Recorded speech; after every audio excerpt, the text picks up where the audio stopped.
Hello, welcome to the channel Why Stories. Enjoy watching. In the hospital morgue, there was an eerie silence. The cold of death permeated through the walls. Alejandro slowly walked down the corridor, still not realizing this wasn't a dream and that all of this was happening to him. At the office of the pathologist, he was greeted by an investigator, a psychologist, and a forensic expert. Senor Gutierrez, hello. Please forgive us for having to talk to you under such a sorrowful circumstance. Identification is necessary. Alejandro, not listening to anyone, quickly entered the room where his wife Natalia's body had been brought.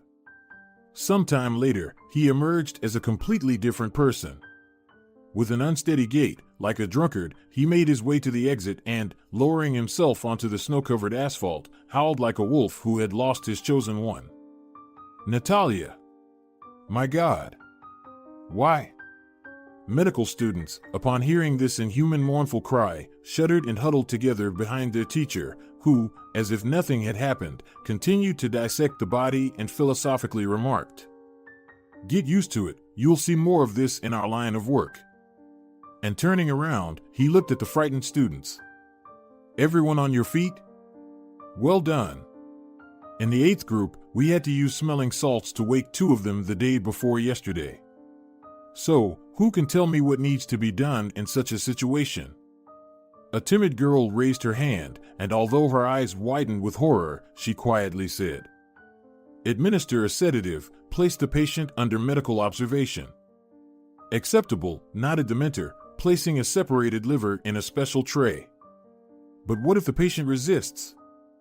In such cases, if the patient's condition threatens their own life and the lives and health of others, compulsory hospitalization is necessary. "That's right, this girl is not bad, something could be made of her," the doctor said approvingly, addressing his trembling audience. "So, let's proceed with the examination of the internal organs of our patient." They dealt with Alejandro exactly as the diligent student had advised. After he had rushed from the hospital courtyard, waving a piece of rebar to find and kill the taxi driver responsible for his pregnant wife's death, medics, working in pairs, wrestled him to the ground and injected a powerful sedative.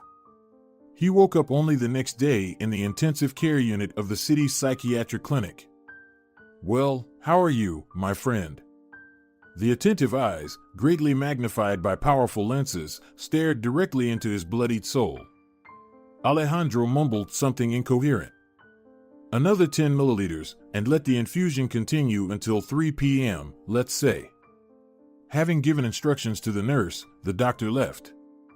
This went on for several days: injections, IVs, the white ceiling of the hospital room, the blurry colored spot of the window. By the end of the treatment for the severe blow that shattered Alejandro's world and himself into numerous sharp fragments, only a deep, bleeding wound remained.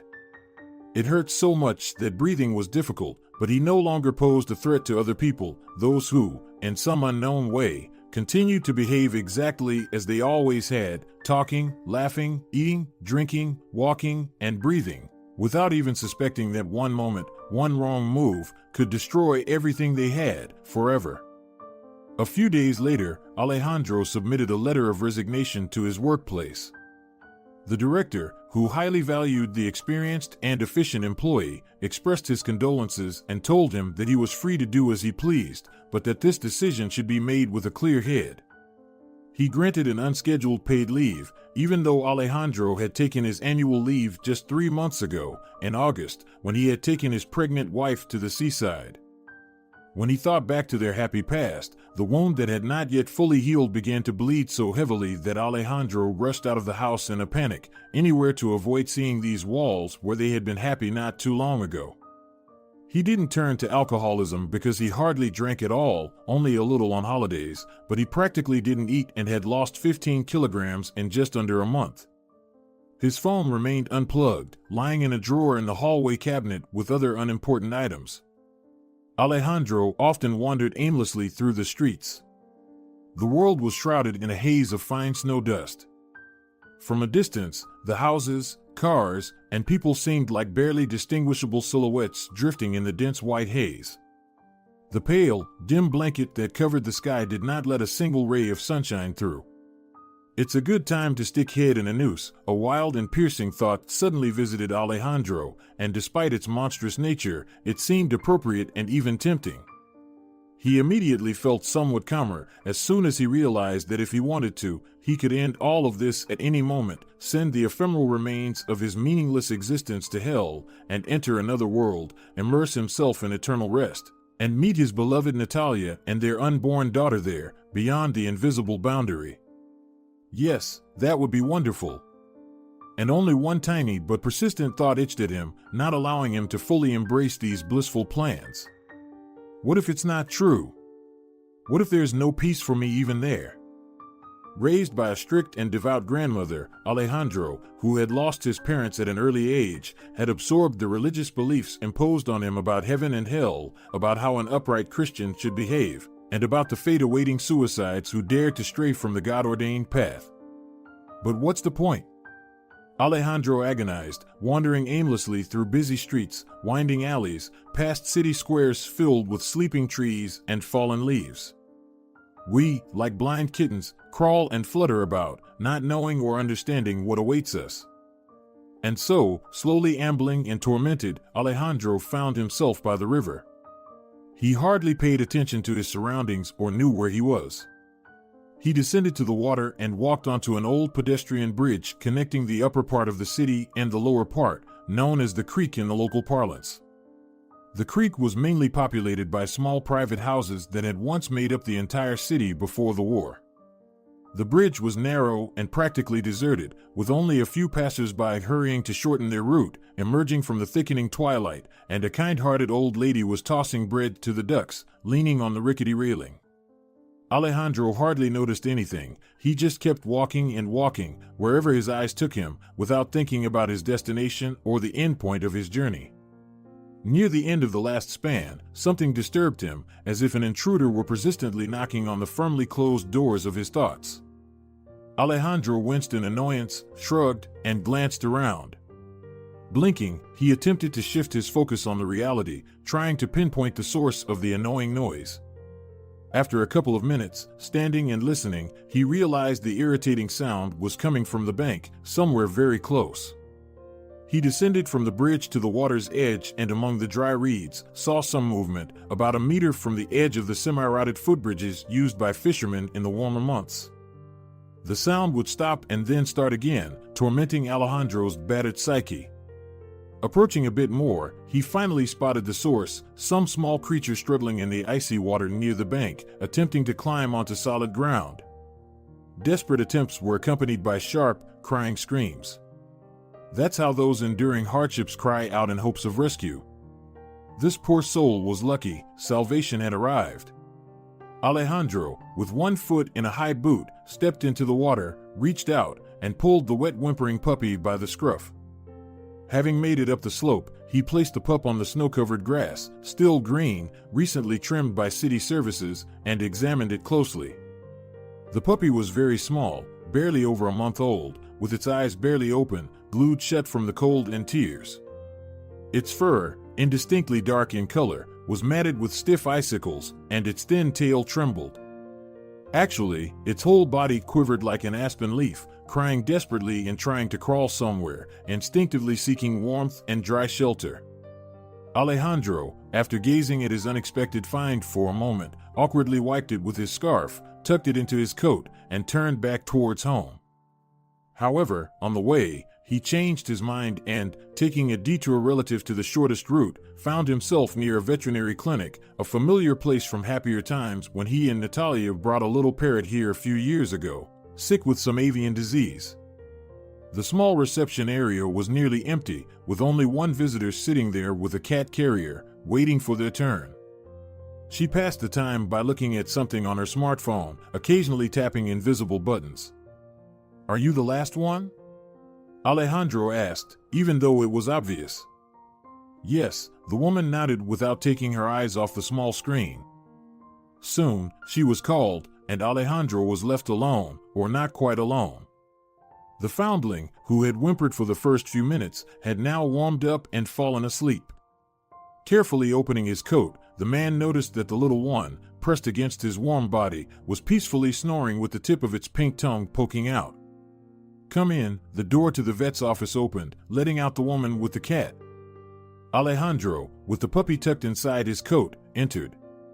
"I found it in the water," he said to the vet as he carefully took out his living discovery. Let's see.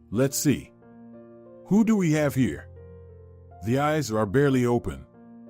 Hypothermia, dehydration, of course, but overall, the vet murmured as she examined the puppy, turning and feeling it.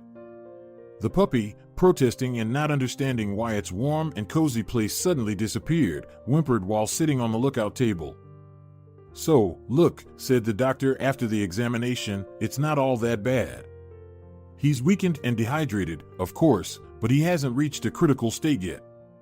You need to give him these drops. I'll write you a prescription. Warm drinks, good food, rinse his eyes, and everything should get back to normal. You, little chunk," the doctor informed the puppy, clearing his eyes. The little one, finally getting the chance to see the world around him, tilted his head, looked at the people, and unexpectedly let out a high-pitched yip, with a funny growl at the end. The doctor and Alejandro smiled. A protector in the making, the doctor approved of the puppy. "What breed is he?" Alejandro asked, not expecting it himself. Why did he care about this puppy? Initially, when he came here, he intended to leave him at the clinic to be taken care of or placed in a shelter. But when he saw how trustingly this little one snuggled up to him, something stirred inside. "I'm not an expert, of course," the doctor said cautiously, "but judging by the size and body structure, it's possible he's a mixed breed of a large wolf-like dog, like a shepherd or husky, for example." "So, he'll grow quite big?" Alejandro clarified. "Yes, undoubtedly," the doctor replied, "and strong. Look at those thick paws, it's a sign of a sturdy build. By the way, what do you plan to do with him?" "I don't know," Alejandro admitted. "I didn't intend to get a dog, especially a big one. Then leave him here. We collaborate with a shelter, volunteers will pick him up.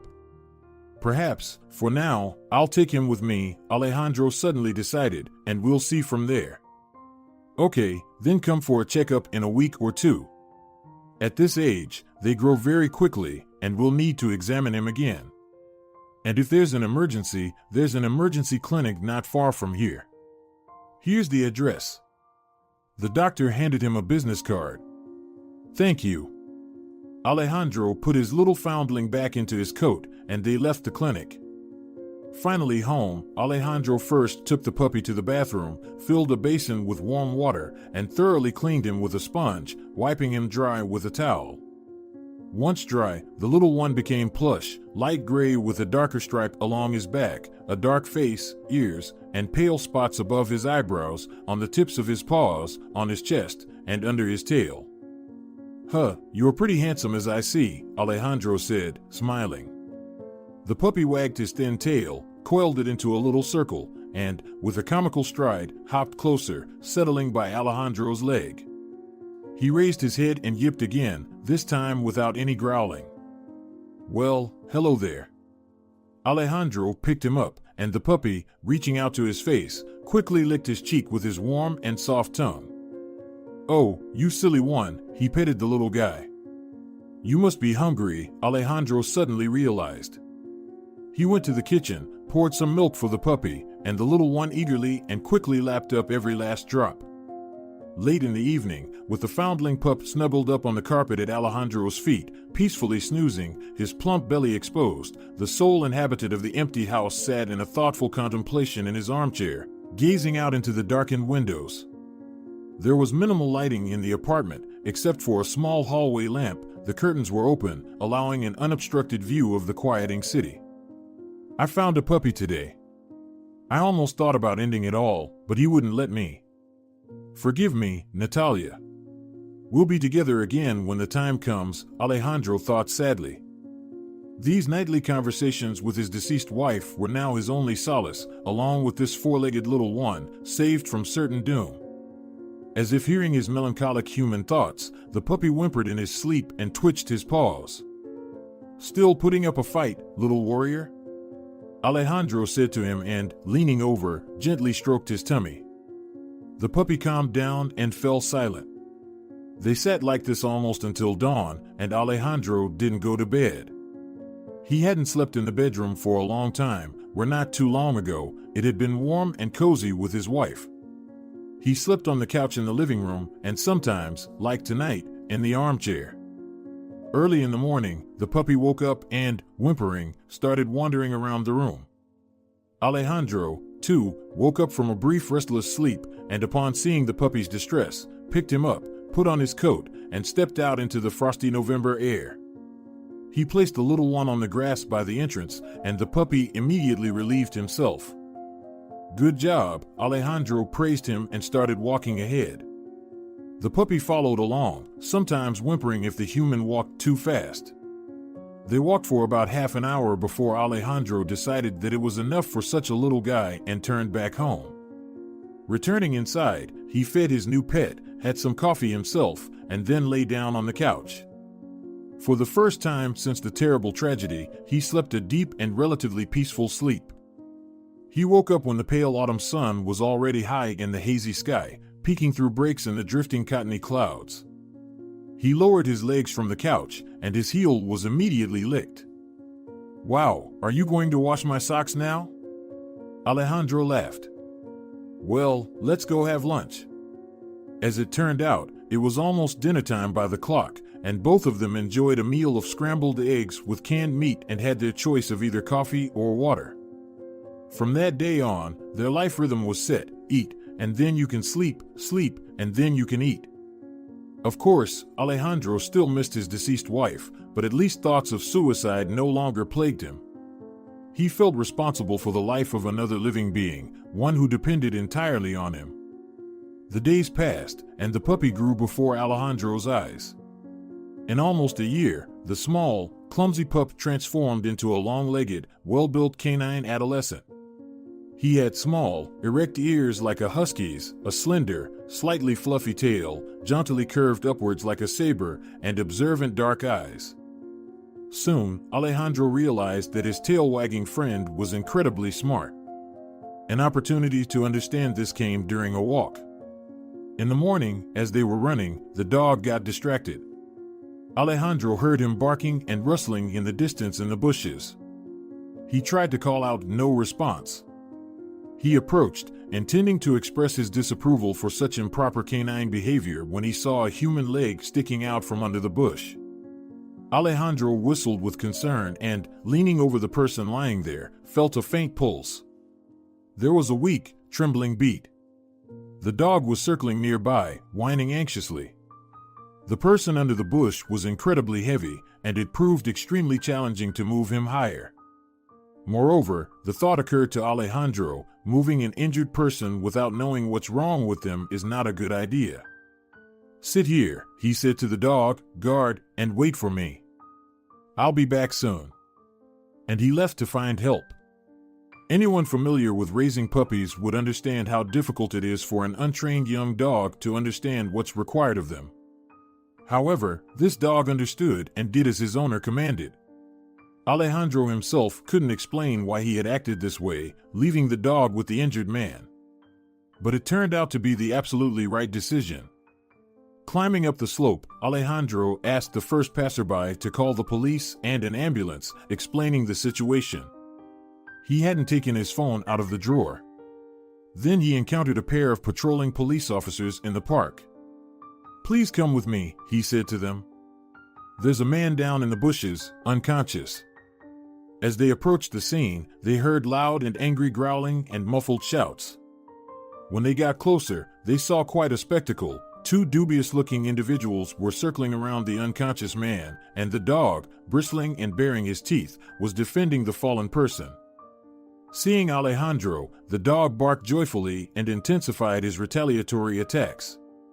When the police arrived, the individuals fled downhill toward the river. One of the police officers chased after them, shouting at Alejandro, "Set your dog on them." The other officer knelt beside the man lying in the bushes. Alejandro commanded his shaggy friend, "Go get them." And the dog, as if waiting for that signal, shot off like an arrow in pursuit of the fleeing criminals. In about 10 minutes, it was all over. Medical assistants arrived for the injured man, and he was taken to the hospital. Alejandro and his four-legged friend were invited to the police station to provide witness statements. "What a handsome boy! Well done!" exclaimed the law enforcement officers, praising the dog as his owner filled out the necessary paperwork. "He's really something. It's as if he's been professionally trained. You should consider joining the police force with him," one of them said. "I didn't specifically train him," Alejandro admitted a bit shyly. "He seems to understand everything on his own." "In that case, you've stumbled upon a real treasure. What is his name?" Alejandro felt even more embarrassed. "You know, I never planned to have a dog. I found him, small and helpless, in cold water, struggling to get on the bank. I haven't chosen his name yet." "My, oh my," the police officer exclaimed in even greater amazement. "But this won't do, we need to give him a name. He's a real fighter, you can tell right away." "You're right, the fighter," agreed Alejandro. "I knew it as soon as I found him. He struggled and screamed to survive, resisted till the end." "Let's call him Fighter then," the policeman decided. "So we'll record it in the protocol for you," he addressed the dog. Citizen Senor Alejandro Gutierrez, with a dog of an unknown breed by the name of Fighter, assisted in apprehending 2 pickpocket thieves. "Do you already know who they are?" Alejandro asked. "Yes," the police officer nodded. "We've known their identities for a while, but catching them in the act has proven difficult, those quick rascals. But now your Fighter has helped us." "Good boy, smart one," he said to the dog again. The newly named dog politely thumped his tail in response. "Thank you very much, we won't detain you any longer," the policeman finally said. "If you ever decide to put this wagging tail to service, feel free to join us. We'd be happy to have such dogs in our K9 unit." "Goodbye," Alejandro bid farewell, and he and Fighter walked out onto the street. The next day, Alejandro returned to his previous job. His work involved a lot of traveling around the city and the region, overseeing couriers and warehouse workers. He decided to take Fighter with him. The smart dog quickly adapted to his new lifestyle. After breakfast and a walk, he would go out to the yard with his owner, jump into the front seat next to the drivers, and spend the entire day accompanying Alejandro. When Alejandro was busy, Fighter didn't interfere or whine. He stayed nearby, patiently waiting for his owner to finish. Sometimes, he would briefly wander off for his canine business, but always stayed within earshot. A simple whistle from Alejandro, and loyal Fighter would dash back to the car. Running up, he would wag his tail joyfully and look into his owner's eyes. "Hello, boss, I'm here, I'm right here, waiting for you, you're finally back."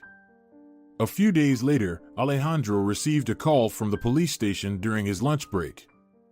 "Good day, the victim, whom you and Fighter found in the park, would like to see you. He's being discharged from the hospital today and asked us to find you." The next day, during their lunch break, the friends arrived at the clinic. Through the tall glass windows of the waiting room, Alejandro spotted a tall elderly man sitting in the lobby. "Sit, Fighter," he commanded the dog. "Wait for me here. I'll be back soon." The dog patiently waited. His owner entered through the white door and then appeared on the other side behind the transparent, solid partition. Fighter knew it allowed him to see but not pass through. Behind the partition, his owner and another person, whose scent Fighter couldn't detect from here, shook hands and spoke, just like people do. Then the white door opened again and released his owner, but also the other person. Now Fighter recognized his scent. It was the same person who needed help in the park. "And here you are, my protector," addressing Fighter, old man said. "Thank you, my friend." And, leaning down, he patted him between the ears. Fighter endured the excessive familiarity with dignity because his owner didn't mind, and he even politely wagged his tail. Then the man left, and they also departed.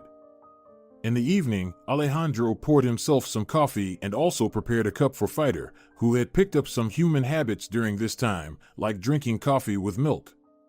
He told his shaggy friend about things he hadn't heard, being on the other side of the transparent barrier. You know, Fighter, it turns out he's a wealthy man. Plus, he's not in the best health, his heart is acting up. It's unclear why he decided to run alone in the lower park. If it weren't for you, he might never have run again. Yes, you're a good boy, Fighter. A good boy. Well, that's that. So, our saved man wasn't feeling well, stumbled, rolled down the hill, and fell into the bushes. The hospital diagnosed a heart attack. You found him in the nick of time. And now they've invited us to work for him as security. Me as the head and you as my assistant. That's the situation, Fighter. They promised to pay a lot. I'm not sure if we need it, though. Let's think about it, okay? The dog, who had been attentively watching Alejandro during this mostly one-sided conversation, flattened his ears and barked softly. That's what I'm saying, let's sleep on it, the owner agreed. Meanwhile, spring had firmly established itself. Young April had melted almost all the snow, cleared the gloomy sky, and painted it with a bright, joyful shade of azure. But for Alejandro, this change brought back the dull ache that hadn't gone away yet. It was time to put a permanent monument on his late wife's grave, replacing the simple wooden cross. One day during the week, he and Fighter drove to the appropriate workshop, where Alejandro ordered a morning monument. That evening, he finally took out and turned on his phone, which he hadn't touched since the tragedy. 3 new messages immediately popped up. Alejandro, taking a deep breath, tapped on the pop-up window. 3 messages from Natalia, expressing her love and the desire to order 2 large pizzas for the evening, along with a request to buy some peaches. She really loved peaches, especially when she was pregnant. She was. A heavy lump formed in his throat, and treacherous shivers ran down his spine. Without looking at the screen any longer, Alejandro decisively erased the entire message history and deleted the conversation.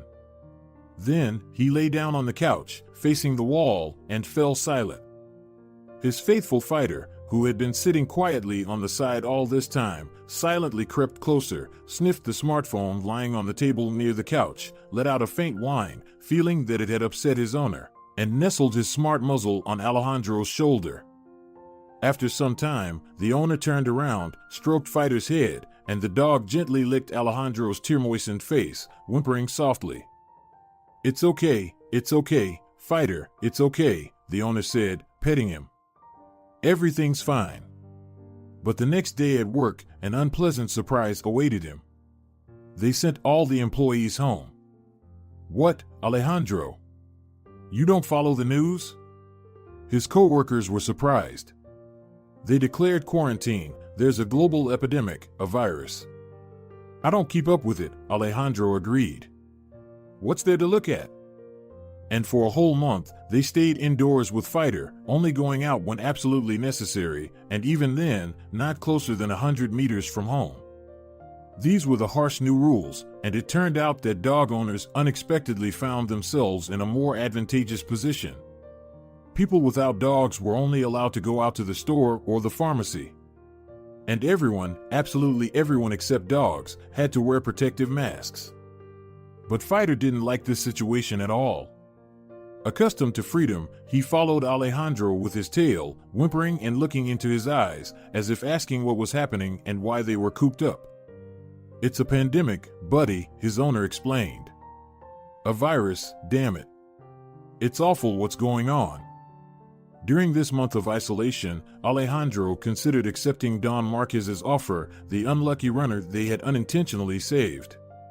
He felt sorry for Fighter, who was forced to spend whole days in a stuffy apartment. At their new job, they were promised a separate house on a huge controlled territory. Since going to work was unnecessary now, they only needed to remotely oversee the warehouses.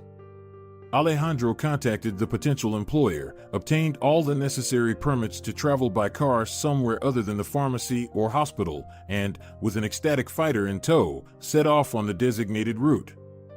The owner of the vast estate greeted them in person. Clad in a protective suit and helmet-like mask, he looked more like an alien than an ordinary person. What times we live in, Alejandro thought. Good day, Don Marquez, he said as they shook hands, and the man smiled joyfully while speaking through the mask, which made his words sound muffled, like a bad phone connection. I hope you'll like it here. Suddenly, a deafening barking erupted, and a large, snow-white dog appeared on the lawn in front of the big house, growling menacingly at the strangers. Fighter flattened his ears and assumed a waiting position. The fur on the back of his neck bristled, and his tail stood upright. However, when the approaching dog got almost nose-to-nose with him, he changed his stance, grinned, and wagged his tail, displaying complete loyalty. What's this? Don Marquez chuckled. Didn't expect this, did you? And you, naughty girl, why did you jump over the fence again? Huh? I'm talking to you. The beautiful white dog tucked her fluffy tail, crouched low, and wriggling her whole body, crawled toward her owner, apologizing for her actions. The security guard ran after her. I'm sorry, for heaven's sake, Don Marquez. I didn't watch her closely enough. We really should tie her up, she jumps like a swallow. No need to tie her up, the owner cut in. No need to torment a living being. Let her roam like that. Look, now she's found a friend. It'll be more fun for them together. Come, my dear saviors, I'll show you everything. And he beckoned Alejandro and Fighter to follow him along the path that ran alongside the high fence. Here we have greenhouses, and there's the conservatory. I mostly work there. And these are your apartments if you'd like. I'll leave you to explore, and then we can chat. The house they were offered to stay in was quite small, but it was more than enough for the friends. A small square hallway on one side, a door to a small combined bathroom on the other, a kitchen, and a living room of about 16 square meters. It was designed like a studio, with all the necessary amenities and beautiful finishes, including a wooden staircase leading upstairs. There was an attic with a bedroom and a shower. What more could they need? And most importantly, they could roam as much as they pleased. That was their job, to guard this designated territory. Fighter would excel in this role. Alejandro was completely confident in him, and he was prepared to do his part as well. We agree, he said to Benjamin Marquez after half an hour, sitting at a low table in the glass greenhouse and watching Fighter and Belle, the name of the host's white dog, playing in the yard. Excellent, Benjamin nodded. I'm very pleased. My security will now be under your command. Unfortunately, my previous head of security, a longtime friend, recently passed away. Benjamin wiped away a tear and turned to watch the playing dogs. And my Belle, he chuckled, looking back at Alejandro. That's what I call her. My wife named her Isabella, meaning beauty. She's a purebred Swiss shepherd, but she's a terrible guard dog, all she's good at is barking. Benjamin smiled. So, do we have a deal? Yes, Alejandro said. But I'd prefer not to quit my current job just yet. Who knows what the future holds? This remote work doesn't take up much of my time. Of course, Benjamin agreed. That's quite reasonable. The most important thing is that you and Fighter are here, on site. Don Marquez had reason to be cautious. He was a well-known figure in scientific circles. Don Benjamin Marquez, a world-renowned biologist, was conducting research that could revolutionize the field. His country house, surrounded by a vast plot of land, had been targeted for robbery twice, and many suspected that the burglars were after his scientific findings. On the day they found him in the park, Alejandro and Fighter, he told the police that he was out for a run. That wasn't the truth. He was meeting a colleague who had offered to help him with a complex issue. But in the middle of their engaging conversation, he suddenly felt a sharp pain in his forearm, and he remembered nothing else. Later, in the clinic, he pieced it all together and realized that someone had tried to eliminate him by mimicking a heart attack. Fortunately, the dosage had been too small. Moreover, he was quickly found by those two, the man and the dog. He survived, and he had no intention of leaving his mansion now, especially since the circumstances made it necessary and desirable. Under the watchful protection of the brilliant, intelligent dog and his trained and highly resourceful owner, Benjamin felt secure. Furthermore, this man, Alejandro, was far from Benjamin's usual circle. A former trooper and now an expediter, he didn't raise any suspicions. Reliable people had thoroughly and comprehensively vetted him. Soon the friends moved to a new place of work and residence with all the necessary belongings. 2 bags and a small suitcase, that's all the packing. Alejandro unpacked the things, settled in a bit, and got acquainted with the 4 guards who were now under his command. They didn't permanently reside on the premises, they switched shifts every 2 days. They were all good guys who knew their job. But Fighter was happy with the change of scenery, like a little puppy. First of all, he walked around and sniffed the entire vast and secure territory. The estate covered a full 2 hectares of wooded land, and the owners had left most of it untouched. The forest trees were still standing, and the berries and mushrooms hadn't gone anywhere. Such a magnificent property had been allocated to Benjamin a long time ago, in recognition of his services to the country and as a site for necessary research. Alejandro wasn't explained the nature of his scientific research, and he didn't particularly need to know. Their job was to protect it, and they did it diligently. 2 of the guards mainly stood watch at the gates and in the utility part of the estate. Alejandro, on the other hand, with Fighter, made several rounds around the entire extensive territory several times a day and, returning to the starting point, checked how things were at the main post. The first round was very early, just as the sun was rising. The last one was well past midnight. Alejandro didn't find such a schedule burdensome at all. He always slept little and very lightly. If necessary, he could take a short nap during the day, and that would suffice. Fighter, like all guard dogs, was ready to work round the clock, resting in between shifts, which suited him just fine. As for their food, they didn't have to worry about it. Everyone was fed centrally. The owners had a personal chef and kitchen staff who prepared meals for everyone, including the other staff. You could have breakfast, lunch, and dinner in a small communal dining room on the ground floor of the utility building connected to the main house by a covered gallery. Alternatively, you could take your food to go. Alejandro often chose the latter option. "He misses me," he explained to his colleagues. "He's gotten used to it. Should I really drag his bowl here?" And that was the absolute truth. The loyal dog never touched his food until his boss appeared. The dogs were fed in the yard under a large canopy. While waiting for his owner, Fighter sat next to his full bowl, his gaze fixed on the door, patiently waiting. Belle, on the other hand, often finished her portion quickly and checked whether her new companion was being served better. Fighter, a true gentleman, didn't object if the lady wanted to confirm something and only silently watched as his legitimate meal disappeared into Belle's charming jaws. "All right, my night," Alejandro laughed as he stepped out into the yard. "Let's go, I've got something special for you." So they lived a peaceful and free life, isolated from the outside world. One morning, while patrolling the territory, Fighter once again proved that he didn't eat his rations in vain. In the lush young grass, dewdrops glistened like diamonds, early rising birds sang, and the wonderful scent of pine mixed with the cool breath of the morning earth. When the friends went on their first daily patrol, the fence around the land was not solid but made of wire mesh stretched between stone pillars. The owners liked it that way, and, as Don Marquez put it, he didn't want to live as if in prison.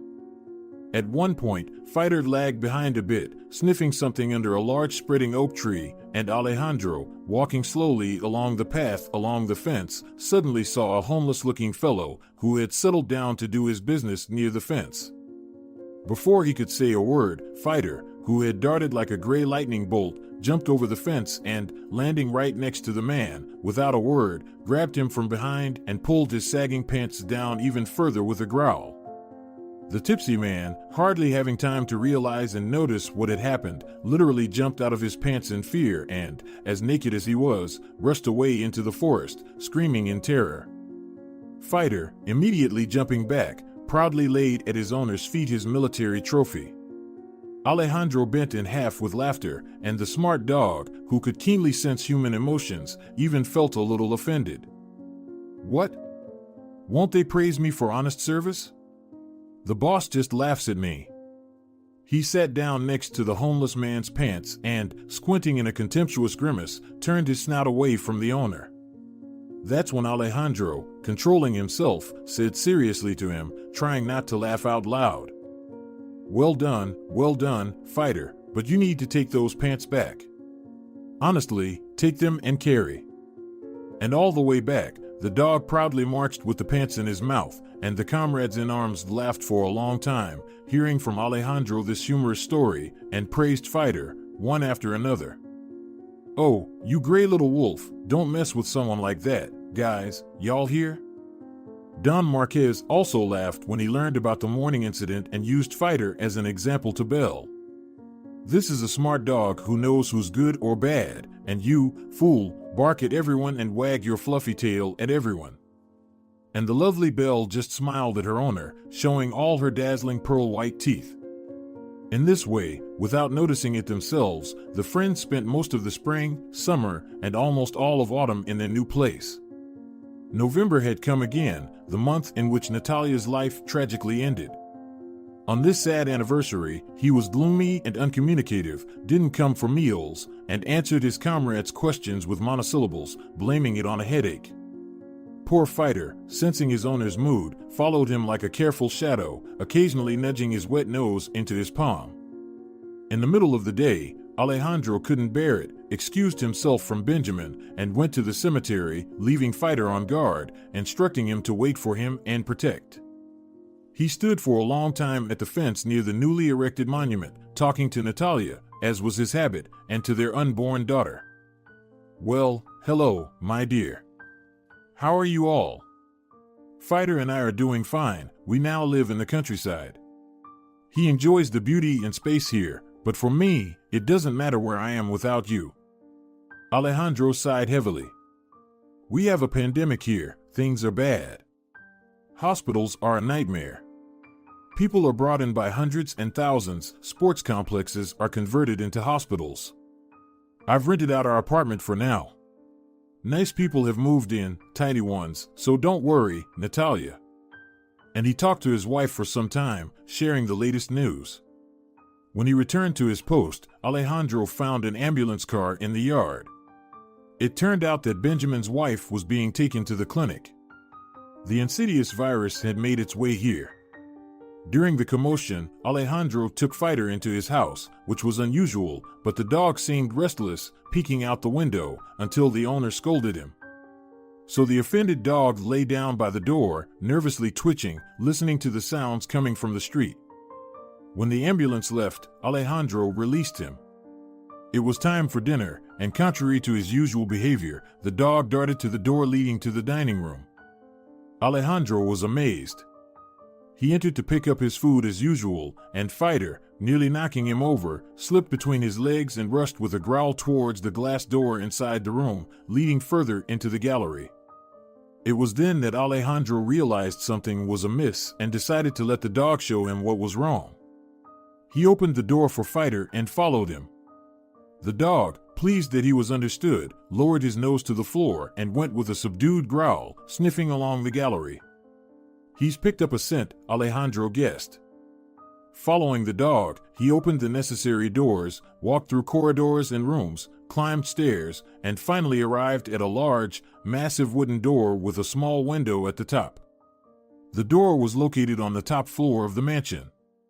Alejandro had never been here before, and as he followed Fighter, he didn't encounter a single soul. The dog, reaching this point, sat at the threshold, raised his hackles, and continued growling, not stopping. Alejandro touched the door handle. It was locked, but something was definitely wrong, and he had no doubt about it. Stay here, he ordered his shaggy friend. Guard it, I'll be back soon. He didn't need to explain twice. Fighter had no intention of leaving this place. Alejandro went down to the floor below and saw a woman in work clothes walking down the corridor. Excuse me, Please, he called out to her. Ask my guys downstairs to come up and find the key to the door with a window on the top floor. I don't have a phone, and I can't leave a dog alone for long, Alejandro explained to her. It's the owner's office, the cleaner was surprised. No one is allowed in there, and the key is only with him. It doesn't matter, Alejandro insisted, just call the security guards. All right, the cleaner nodded and went down the stairs.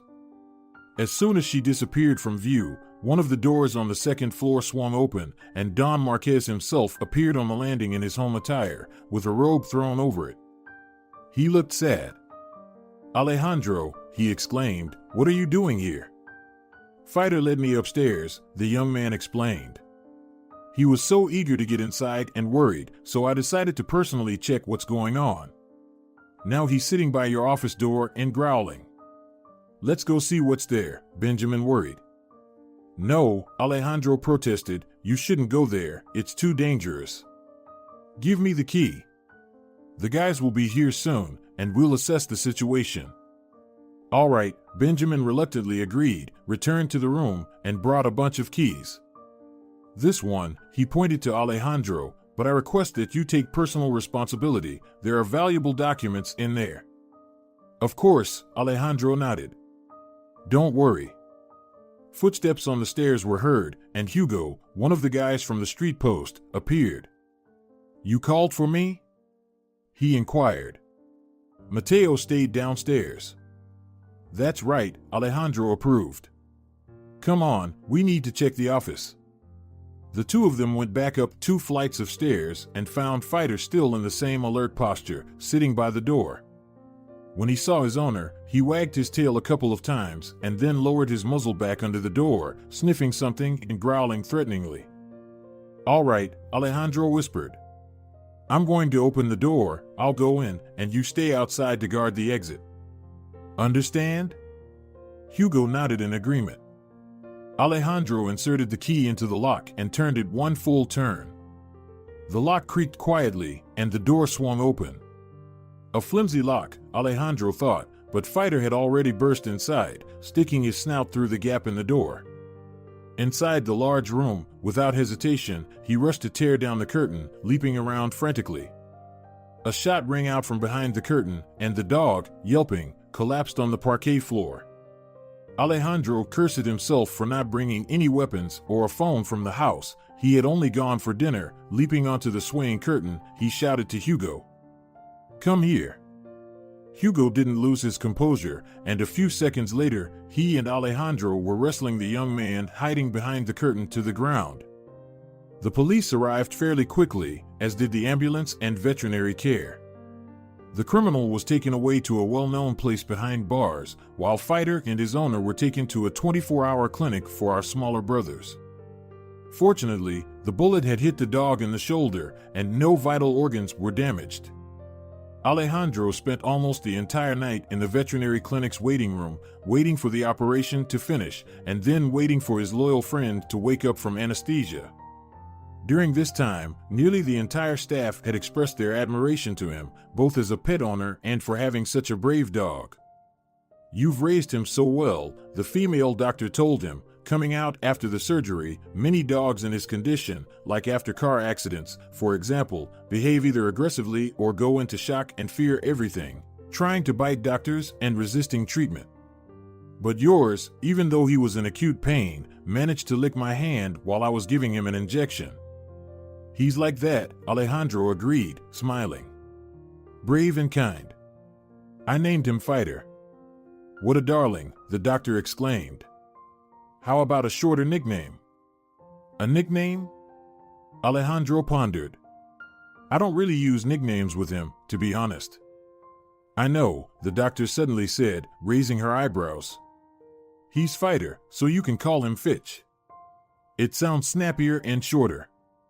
I often call him that with the guys, Alejandro told her. He knows that too. And now go home, the doctor told him.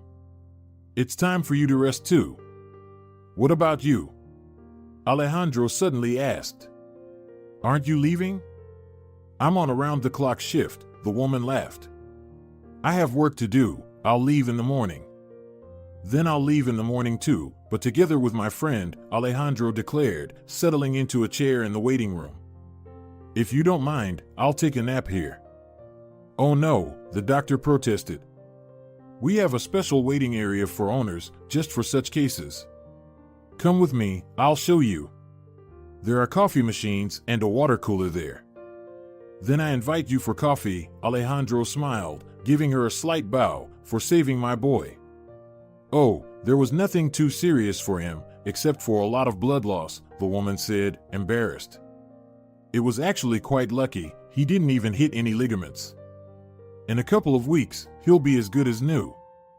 Let's celebrate it with a cup of coffee, then, Alejandro smiled. Not everyone is so lucky, he suddenly turned melancholy.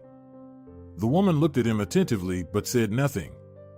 They reached a small room with a low sofa, 2 armchairs, a coffee table, a coffee machine, a water cooler, and a TV on the wall. They made themselves 2 cups of coffee, with Alejandro pouring and bringing them. He offered his companion to sit on the sofa and relax. Here you go. And he placed a cup of hot drink in front of her. Thank you, you're very kind, she thanked him. I'm really grateful to you, Alejandro admitted, taking a sip from his cup.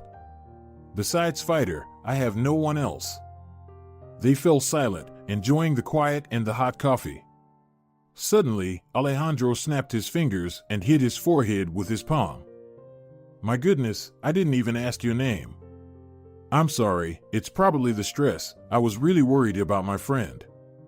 Irene, the woman said. Irene Delgado for patients, or rather, for their owners, she laughed at her mistake, and for friends, just Irene. Thank you once again, Irene Delga, Alejandro sincerely said, then corrected himself with a smile. I mean, just Irene. I hope we'll have the chance to properly thank you in the future, me and Fitch. Oh, you've already named him Fitch, that's progress. But I must be going now, take some rest.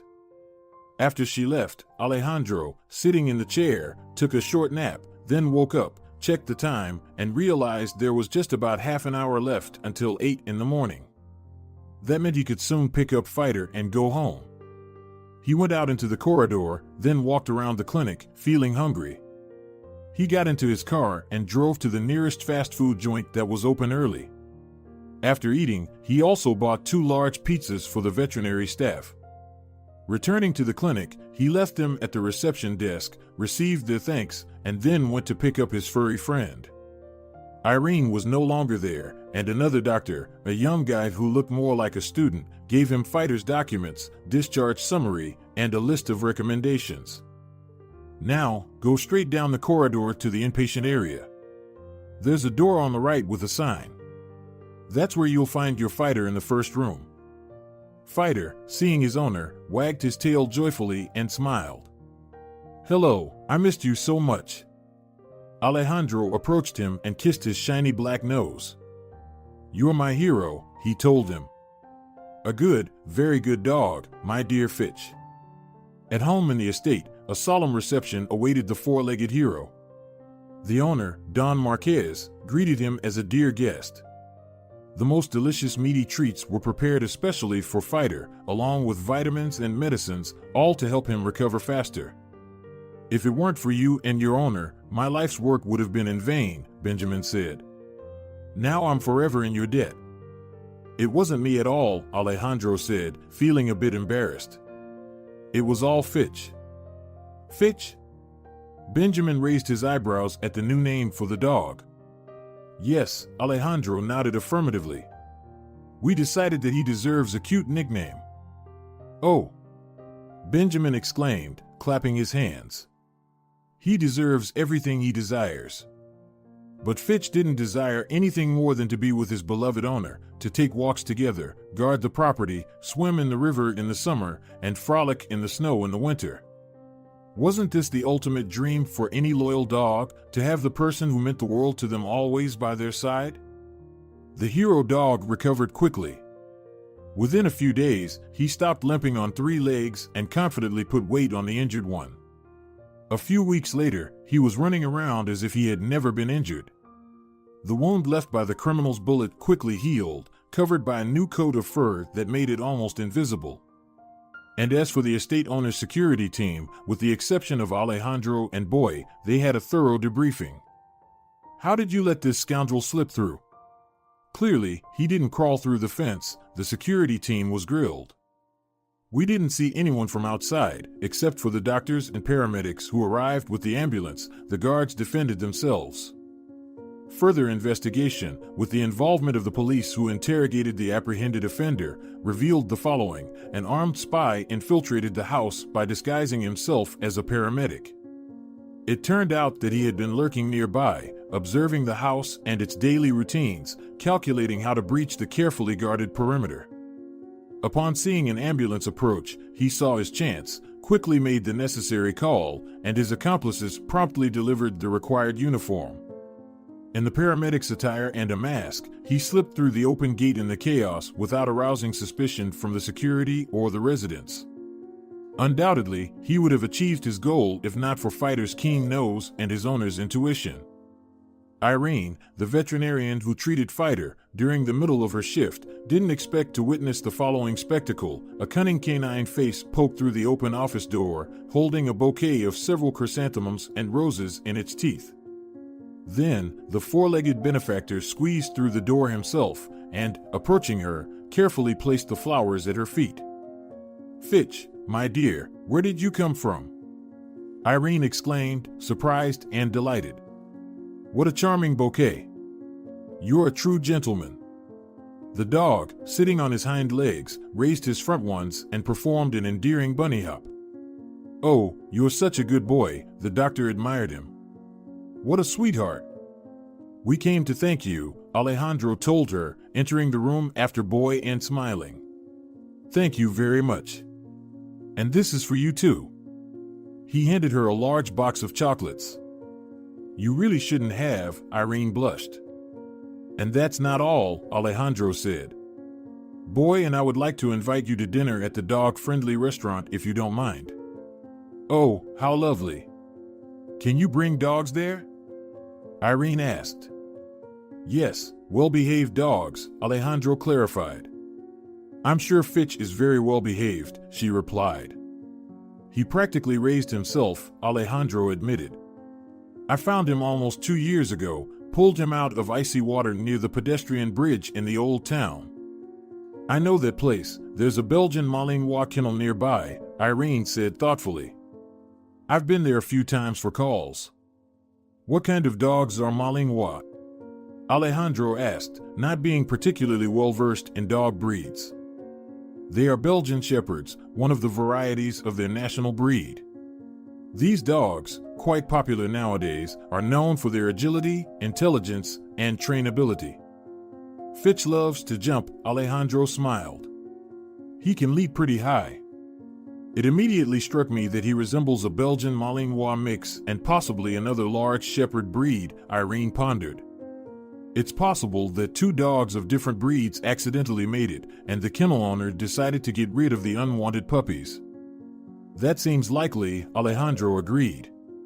"But it's too cruel. After all, I didn't rescue him as a helpless kitten from the water. He was already about a month old. Regardless, he's now alive and well, and that's what matters," Irene smiled. They chatted a bit more, had another cup of coffee in the break room, and Fitch received a tasty sugar cookie.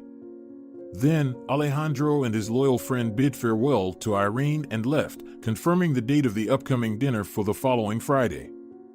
Irene stayed to finish her shift, and for the first time in many years, she felt that life wasn't an endless black streak.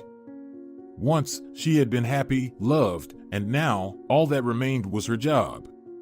A good job that she had always liked. From early childhood, Irene had dreamt of becoming a veterinarian, treating cats and dogs, parrots, and guinea pigs. And her dream had come true. She had come from a small village to a big city to study, aspiring to become a new Dr. Dolittle. She also dreamt of opening her own veterinary clinic one day and naming it not just anything but Dr. Dolittle. She studied well at the university and worked as an orderly in a real human hospital in the evenings. Overall, she saw all sorts of things, but it didn't deter her from her chosen profession. She always felt more sorry for animals than people. In the trauma hospital where she worked, young Irene soon met a male surgeon, a very attractive man almost twice her age. Passion engulfed the young student, and she dove into it with all the youthful enthusiasm and unwavering faith in her beloved. Initially, Senor Romero was very gentle and attentive, paid for her rented apartment. It was on his insistence that Irene moved there from the student dormitory. He bought her various expensive items, often visited her in the new cozy nest, and at work in the hospital, they would lock themselves in the dressing room to relieve stress between shifts. As a result, after a few months of such passionate relationship, Irene became pregnant. She still remembered the dialogue that took place between her and her beloved when she told him about her condition. A child? He didn't seem overly surprised by this fact, but he didn't show much joy either. Let me schedule an appointment for you with Reese next week. She will do everything that's needed. Everything that's needed? Irene didn't understand. Oh, how naive and silly she was back then. Well, yes, Eugene nodded. I'll talk to her tomorrow. Irene thought he meant a gynecological examination to make sure that everything was fine with her and the future baby. So, without any second thoughts, she came to the appropriate office a week later. Delgado? The sad elderly gynecologist was a true professional. Yes, Irene replied timidly. How far along are you?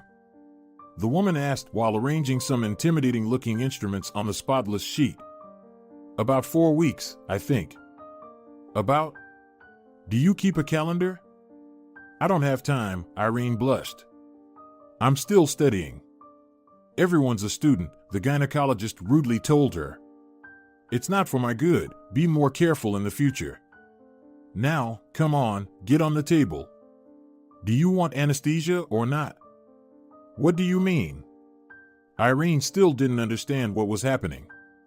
Oh, dear, the gynecologist rolled her eyes, without anesthesia, just like that.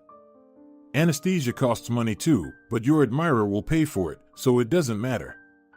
Climb up. Why do I need anesthesia at all?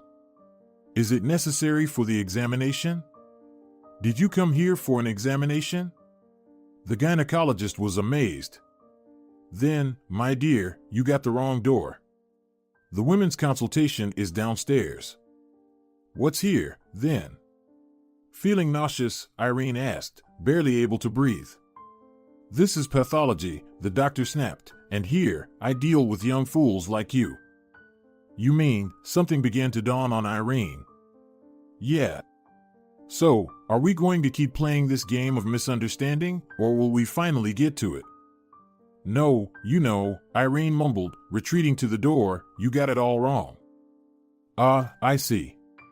I usually understand everything correctly, but it seems you didn't quite get it when you decided to lie down under your bed guy.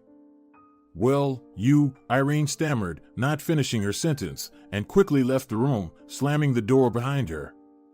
In the evening, she and Eugenio had a heated argument, most of which she didn't remember because of the stress. She only understood that she would be the giving birth to and raising the child alone. So, at just under 20, she became a single mother. Of course, it was very hard for her, terribly hard, studies, work, a newborn baby. She switched to correspondence courses at the university, got a part-time job at a clinic, and had to send her daughter to a private daycare when she was 3 months old. She remembered those days as a continuous sleepless marathon, night feedings, getting up every 2 to 3 hours to attend to the baby, waking up at 6 a.m., dressing, stroller, baby formula, daycare, work at the clinic until 3 p.m., picking up the baby from daycare, doing something at home, feeding, taking care of the baby, starting another part-time shift at 8 p.m., leaving the child alone at home in a diaper in a closed crib with tall bars, feeding at 12. She doesn't even remember how she fell asleep. She endured this for 6 months, and then the prepaid rent ended, and the parting gift from the handsome surgeon was eviction. She couldn't stay in a student dormitory with a child. Irene had to take an academic leave and go back to her parents' home. There, of course, there was a storm of indignation, but gradually, everything calmed down. Her mother, who unexpectedly became a grandmother, grew attached to her granddaughter, and her father also thawed. Leaving little Victoria with her parents, Irene returned to university. She worked again, but this time in a different clinic, studied, passed exams, and visited her daughter and parents a couple of times a year during vacations. On her final year, she met a good, decent man, a widower with a little son. They met in the hospital. Where else? She didn't have much free time, not even enough to go for a walk on the street. They didn't really have proper dates. There was no time for that. Still, they saw each other occasionally. But these brief meetings were enough for them to realize that they loved each other. Isidro, that was her new man's name, proposed to her after just a few weeks, and Irene agreed. They didn't arrange a lavish wedding. There was no need for it. They had a simple ceremony without guests and festivities. They started living in Isidro's apartment. He earned well. He was an architect and had his own small but steadily growing construction and design firm. Irene took her daughter back, and they lived a few happy years as one big, harmonious family: dad, mom, and 2 children, his son and her daughter. They planned to raise both of them as their own. Isidro intended to adopt Victoria, and she was going to adopt little Luciano. However, they postponed the paperwork until more peaceful times.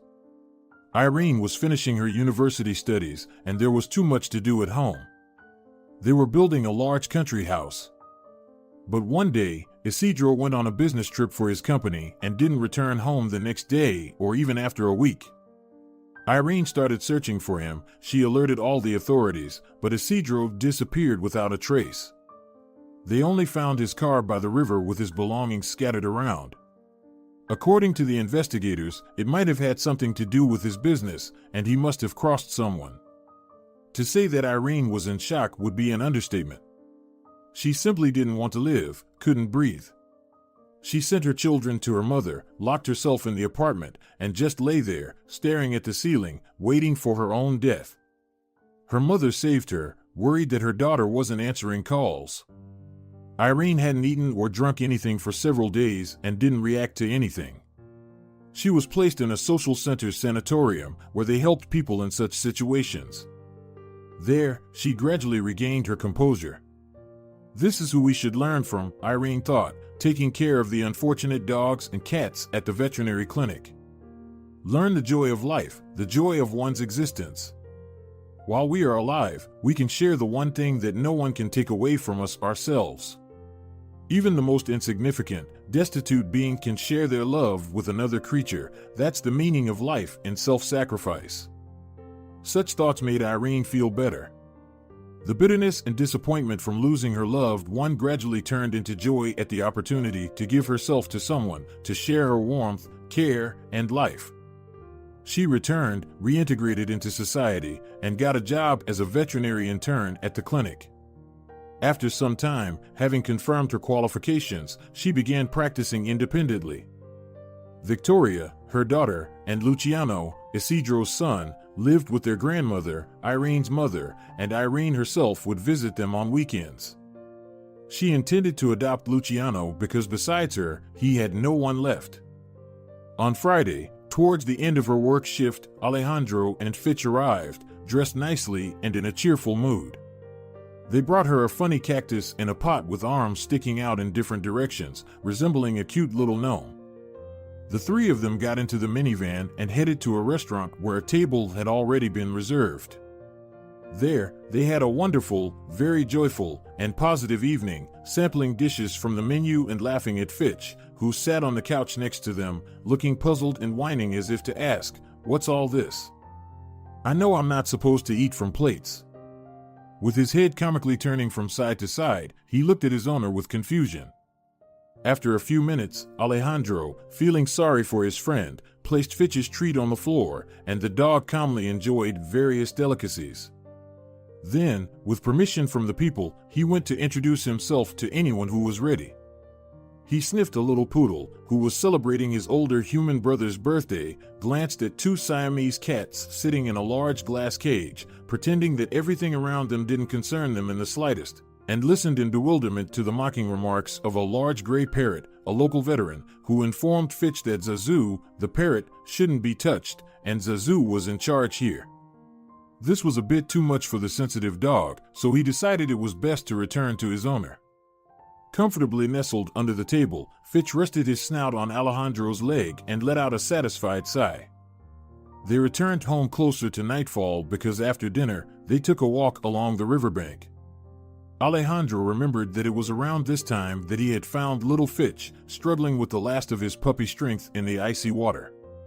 Together with Irene, they reached that same spot, stood there for a while at the last span of the old bridge, looked at the water, already covered with thin ice. Winter had arrived early that year, and then they started their way back. From that day on, they began to see each other more frequently, going for walks together. Alejandro and Irene went to the movies, art exhibitions, and occasionally out for dinner.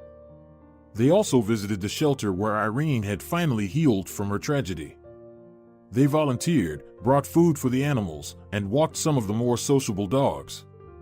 Fitch, who usually jealously guarded his owner from other dogs, didn't object to this pastime. It was as if he understood that these less fortunate dogs needed their support. Gradually, Irene and Alejandro became very close. They shared their own sad life stories with each other. Alejandro helped Irene a lot, especially since she didn't have her own car, and a couple of times, they even went together to the city cemetery to visit the graves of their loved ones. Then Alejandro got to know Luciano and Victoria, and they spent weekends at Irene's mother's house in the countryside. Fitch didn't leave the children's side and played with them all day long. The kids were very happy, and they considered these times as special occasions. Alejandro felt that with Irene, it wasn't just friendship, but about becoming something more to each other than just friends. There wasn't even any talk of it. They carefully observed their personal and visible boundaries, mutually respecting the fragile trust that had developed between them. Apparently, the time had not yet come for them to experience their resilience anew, to connect themselves with invisible threads to a new person. 3 months passed. Everything seemed fine both at work and in their personal lives, but one day, Alejandro felt like he was getting sick. His head hurt, his whole body ached, his eyes felt heavy as if filled with lead, and breathing was very difficult. By evening, his arsenal of home remedies was exhausted, and his temperature had risen significantly. His subordinates became worried and informed Don Marquez about their boss's condition. They called a doctor, who, informed of the patient's symptoms, brought an express test for the new cunning virus. The result turned out to be positive, and the oxygen content in the blood was also insufficient. The patient needed to be hospitalized urgently. Half an hour later, an ambulance was already taking the patient to the city's infectious diseases hospital. Don Marquez made a couple of phone calls, and Alejandro was placed in a separate improved ward on the first floor of the department, next to the round-the-clock duty station. Of course, they brought all the best medicines and necessary drugs. However, the next day, the patient's condition worsened. His blood oxygen levels dropped even lower, the test results were discouraging, and the doctor's prognosis was also not favorable. Alejandro was connected to an ALV, and even in a semi-conscious state, he did not forget to call Irene and warn her that their planned meeting was postponed. She became worried, called the hospital, inquired about the patient's condition from the doctors, and then came to talk to the attending physician. However, she was not allowed into the ward. The risk of infection was too great. Faithful dog Fitch had not been himself since the day his owner was taken away in a big car with sirens. He refused to work, did not patrol the territory as usual, did not play with Belle, and hardly ate anything. He lay near their house with his owner on the porch, resting his head on his paws and waiting. At night, the security guards let him inside, but they didn't lock the door. Early in the morning, Fitch went out, pressing the door handle with his paw, quickly completed his daily routine, and then lay down on the porch again. Sometimes he approached the gates, stood on his hind legs, pushed his snout between the fence bars, whimpering loudly, sniffing the air, and looking in the direction where Alejandro had been taken. Poor thing, he's upset, people pitied him. It's all right, it's all right. Your owner will get better soon and come back."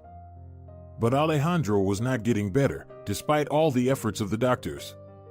With each passing day, he felt worse. Most of the time, he slept under the influence of medications, or he was in a confused semi-conscious state, not knowing what year or day it was today.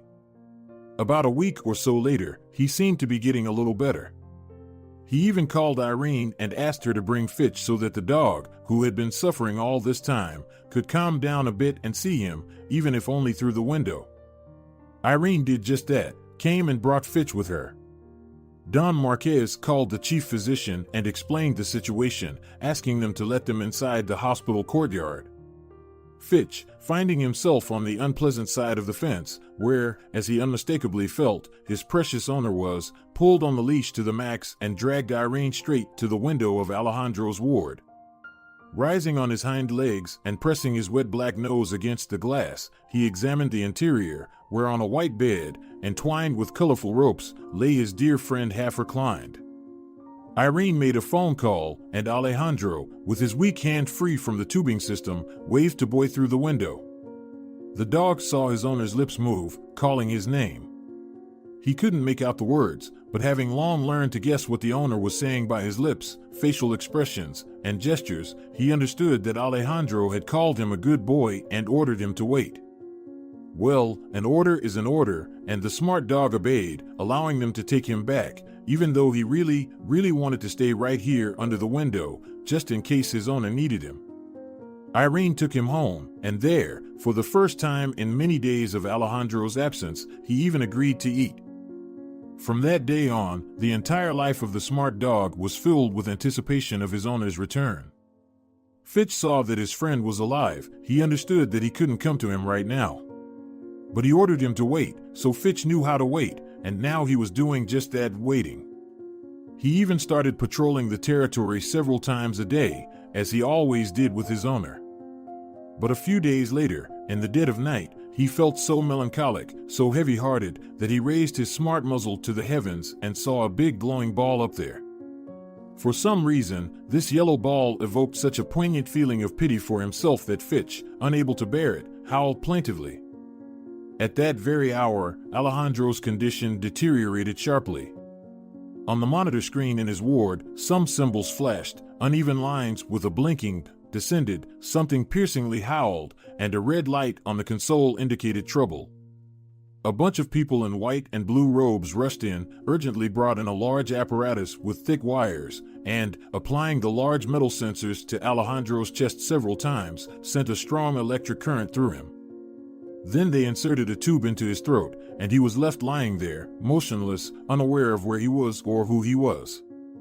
Don Marquez, good morning, sorry for calling so early. Yes, I'm calling about your employee, Gutierrez.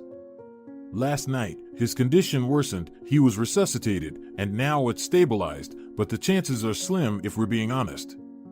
Unconscious, yes, in an induced coma, the so-called cytokine storm. Of course, we will keep you informed. He doesn't have any close relatives, as far as I understand. Yes, of course. All the best, the doctor sighed and hung up. Early in the morning, after taking a walk to Alejandro's house, the guards did not find Fitch there. He went on patrol, one of them chuckled and winked at his partner. Of course, work is work, agreed that and playfully poked a comrade in the side, saying, don't you relax either. Happy with each other, they went back to the gates, reasoning that the dog, who had been circling the perimeter, would come for food himself. However, he didn't appear for breakfast or lunch. In the evening, the worried guards went to the guardhouse again but couldn't find the dog. The next morning, he still hadn't appeared, and they had to tell the owner about everything. However, he wasn't surprised or upset, he only scolded his security for the untimely report. Meanwhile, loyal Fitch had spent the last 2 days not just anywhere but in his beloved owner's hospital room, under the bed. Here's what happened. After howling at the indifferent moon to his heart's content, the dog felt that it wasn't enough to vent all the pain and anxiety growing inside him. So, without much thought, he soared over the fence like a furry arrow and dashed straight into the city, heading in the direction where he now knew his owner was. Even though Alejandro and Irene had taken the bus to the hospital, Boyd determined his own route unerringly. In an hour and a half, with rapid wolf-like strides covering many kilometers, skillfully navigating the right turns of the country roads, and dealing with the chaotic urban traffic, he was already near the clinic. He couldn't slip through the main entrance, guards shooed him away twice. Somehow, Fitch understood that it was better if his sneak remained a secret.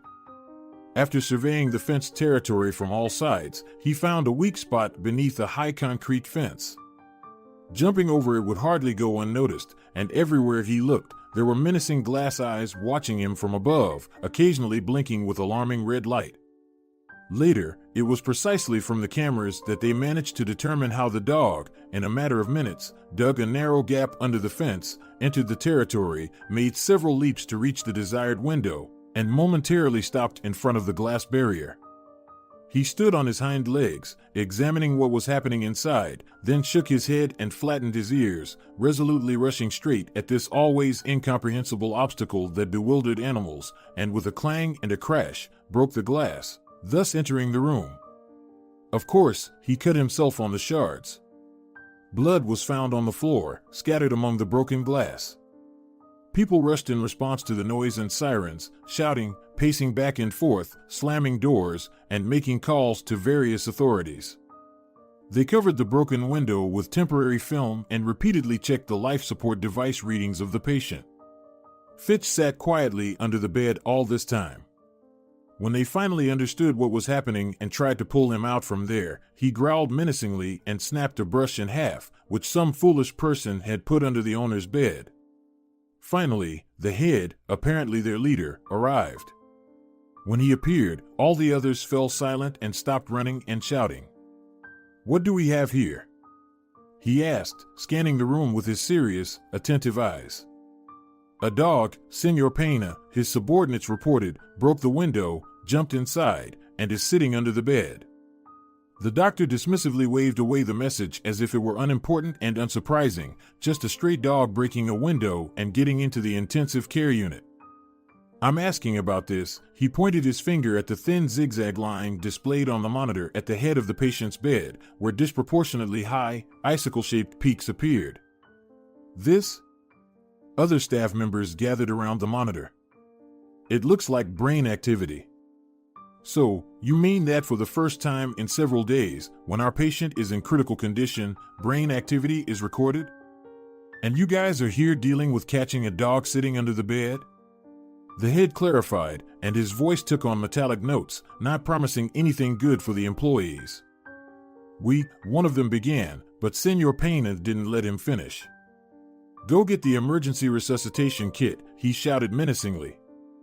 Everyone, except the duty nurse, was swept away as if by the wind. "It's him," she pointed under the bed, smiling softly. "He did it." Then there was noise again, doors slamming, heavy electrodes were taken out, and they once again started applying them to Alejandro's bare chest. He himself was in a beautiful and very calm place. Here, there was no noise except for the gentle rustling of trees and birdsong. There were no irritating, demanding voices, no cries, moans, car horns, or the beeping of instruments and endless sirens. There was no bright, sharp light blinding the eyes or the alarming, blinking red lights either. Warm and even yellow light spread from somewhere to the side and above, giving peace and hope. He stood between the tree trunks on soft moss with bare feet, and his feet sank into it up to his ankles, like in a fluffy carpet. It was very pleasant. After standing like this for a while with his head thrown back, feeling the warm yellow light caressing his tired eyes, he seemed to wake up, looked around with refreshed eyes, and walked forward, towards the meadow visible between the trees. Emerging onto the boundless expanse, he was truly on a summer flowering meadow, and a few seconds later, a bicycle appeared on the winding dirt path, with his wife and their little daughter riding on it. "Natalia!" He shouted with all his might and ran towards her. In response, they waved to him and cheerfully shouted something. He was getting closer, closer. Just a bit closer. "No, Alex," Natalia sighed regretfully, "you can't come to us yet. It's too soon, remember that." I remember, of course, I remember, Alejandro replied sadly, lowering his gaze. Is Fitch with you now? Natalia said with a smile. He's such a good boy, isn't he? Yes, he is. He's my friend. But how do you know him? He appeared after. Alejandro looked at his wife in surprise. Goodbye, Alex. Goodbye, Natalia smiled, hugged their daughter, and rode off on her bicycle along the path. Fitch will definitely help you, he promised us. He's your angel. Wait for me, I'm coming with you. Alejandro stood there, bewildered, unable to move. It's still too early for you to come to us, Alex, Natalia's voice echoed in the air. It's still very early, so be happy. Alex, someone close and gentle softly said and gently took his hand. The colored spots trembling before his eyes gradually took on more or less clear shapes, and he saw that he was lying in a hospital bed in the intensive care unit, and Irene was sitting in a chair next to him, smiling at him, and not just her alone.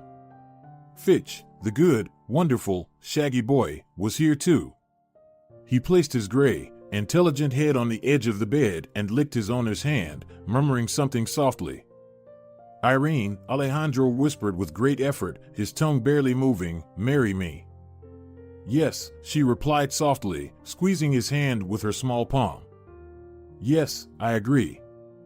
They got married a week after Alejandro was discharged. Boy passed away at the end of March on his owner's birthday. Irene, an experienced veterinarian, could never determine what had happened to him. But Alejandro knew exactly what had occurred, though he never told anyone, not even Irene.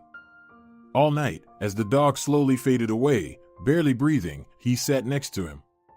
Just before the end, he leaned in close to his beloved friend and whispered in his ear so that no one else could hear.